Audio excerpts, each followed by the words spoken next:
what did you guys think? I thought it was a great episode.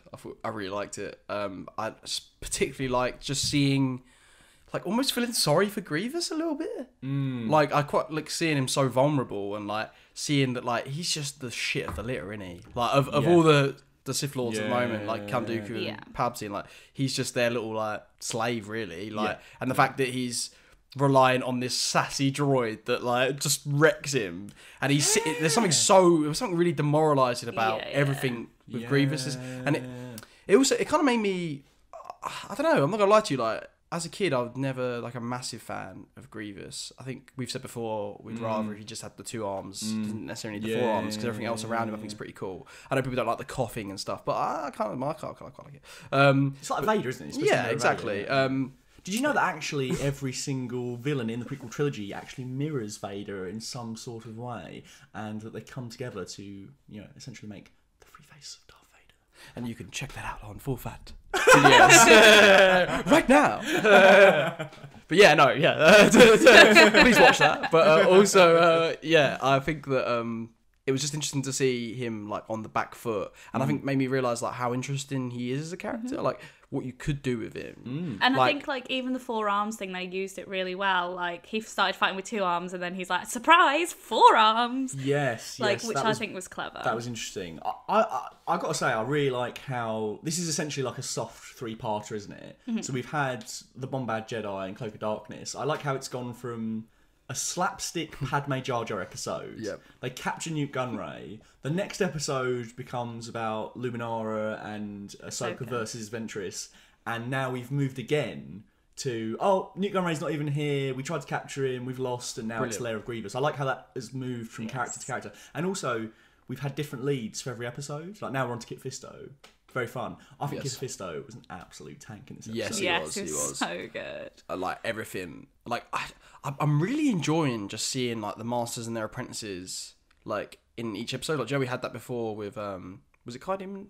Did we had one of the episodes before? Plo Koon. Plo Koon, sorry, and like the rest of the stormtroopers. I have redeemed myself. Yeah. Whereas I love that we're getting to see that Anakin's not really the only one that's a little bit rebellious, and like that's kind of like a stage that Jedis go through before they make the transition. But I also think like you're bringing up all these Padawans in a war, so they are going to be more war hungry. They are going to be more vicious because that's how they haven't completed their training. Like Kit Fisto says that his apprentice hadn't completed his training. Yeah. So they're like basically unfinished Jedis who are in a war.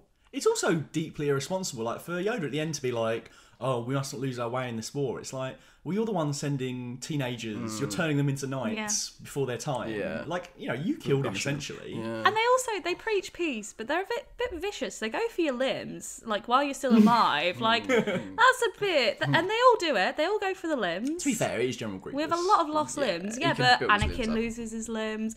Luke loses limbs. Because Star Wars is awesome and delimbing is awesome. Oh, it's gotta rhyme. Sorry, George. Yeah. But yeah, like they preach. I think it's interesting, like seeing more and more the flaws of the Jedi. Yes. And just seeing them like go on to General Grievous's turf, and the way like it's a bit creepy, and you know, Nahdar and Kit Fisto and the clones are like going through these rooms, and they're seeing statues of the man Grievous used to be, or the alien Grievous used to be.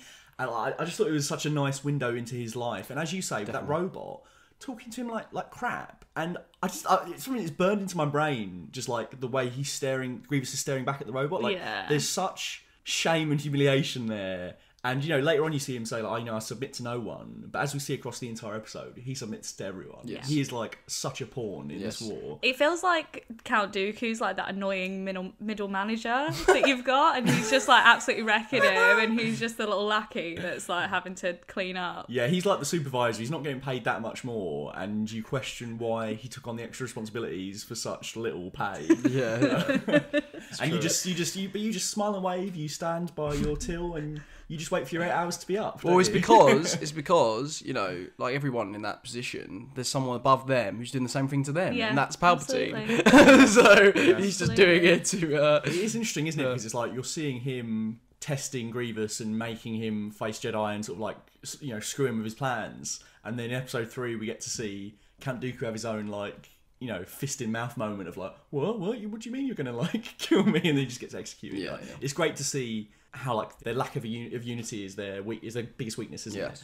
Yeah, I really enjoyed it, and I thought there was a lot of filth in it. Yes, there was a lot of filth, and I just go back to your point about the Grievous, you know, seeing the younger versions of him and stuff. Oh yeah. What I loved about all that was just that, like, you know, we're just showing it. We're just showing you, like, you're putting the pieces together. Like, oh, this is kind of contradicting what I know about Grievous. Like, we're seeing this whilst also he's been treated like shit by like his little droid. Who, like, he could easily murder. Like, it was just, I just liked how they dealt with that. There wasn't someone standing around telling you about the story of Darth Plagueis. Sort of thing. You're right. Because it goes from like the statues of Grievous when he was I think it's Kaleesh warrior, and then they open the final door, don't they? And it's just his mask. So it's all like visual, really. Yeah, you're just putting it all together, aren't you? I really liked as well how Nadir was shot with a blaster. So do I. Because it's like he wanted to die like a Jedi, didn't he? Yeah. And to get shot with like, you know, so uncivilized. Being cheated, yeah. Yeah, he got cheated out of it. Yeah. But you know, it was his own damn fault. You know? That's it, really. Got too Grievous cocky doesn't kid. have the Force, does he? He was just taught to use lightsabers. No, he can't. He can't have the Force. So he's not. He was never like a Jedi, and he's not actually. No, he's just a great warrior. And then he there was like a shuttle crash, which may or may not have been orchestrated by Dooku in secret. Interesting. Yeah, and then he became the Grievous we know. Although I'm not sure if that's canon anymore. Might have been wiped out. If something was made non-canon but it's not been contradicted yet, then it's canon to me. Yeah, do you know what I mean? yeah. It's interesting that they kind of make whether or not he was forced into being an android or chose to be kind of a question in this episode, don't they? Because he says to the robot, oh, you know, I never submit, I make all these upgrades myself. Which is obviously must have been a very interesting tidbit to throw in back in like 2008, because we'd obviously known for like 3 years roughly at that point. Oh no, like it was an accident. He didn't want to have these changes. Yeah. And it's interesting, like the improvements that he's like chosen, if that makes sense. Like his neck is like long and weird, and he's got like these 4 like claw-like fingers, and then he's like, oh, I'm gonna have extra arms, and he like can crawl like a spider. And But stuff also, like like, that. they can take the mask off, so he's just got like this pea head of like brain. Is that You know all what I mean? it is? When Is you it like think about just his it. brain? With something. And then his like heart that. and his lungs, is that right? Yeah, I think is that all it that's is. left Just of Well, he's it? got his eyes, isn't he? Yeah, that's what I'm saying. So I I think guess it's it's just just a like bit the face, but like just the pure, like, you know what I mean, underneath the skull. So there's that awesome shot, wasn't there, where he's like pulling the and then it mask cuts off? away. Yeah. I liked how it wasn't just like cleanly coming off, was it? It was like he was actually like pulling it, Yeah. like where like the flesh has like gotten like fused. Yeah. And then we had the giant Gore, is that what he's called? Oh yeah, he's little pet. And pet he has dog like a thing. little helmet and Monster. armor on, and then they just murder him. He Great gets Star Wars upset. design. Yep. Like I just feel like it was a really great episode for hanging on like really, like, you know, really important like Star Wars moments. Do you know what I mean? Like we've got the monster coming in, we've got Yeah. our lightsaber filth, we've also got like the Padawan master kind of dynamic. Everything you Yes. want from You know, a Star yeah, Wars yeah. movie or, do you know what I mean, Yeah. content in general. How the Sith treat each other. Yeah. Like I know Grievous isn't a Sith, but do you know what I mean? It's like Yes, yeah. the dark side. Please Exactly. don't comment saying Grievous isn't a Sith. I know he's not a Sith. But yeah, and also like just for 20 minutes, it was a lot packed in, wasn't it? A lot. And also, I just really like, I don't know how different I need to look really, different the directors are of each of the animated episodes, because I particularly noticed in this week, I just really liked, like, I found in a few of the other episodes, sometimes where the lightsabers are shot, it's kind of like this wide shot, and then you watch like these animations happening. Whereas I kind of liked in this week, where it would be like a shot, a still shot of like a droid from behind, and then he would like jump over into the frame as he's sliced in the same frame. And I just really like enjoyed the way some of it was like directed, the action, like particularly I felt.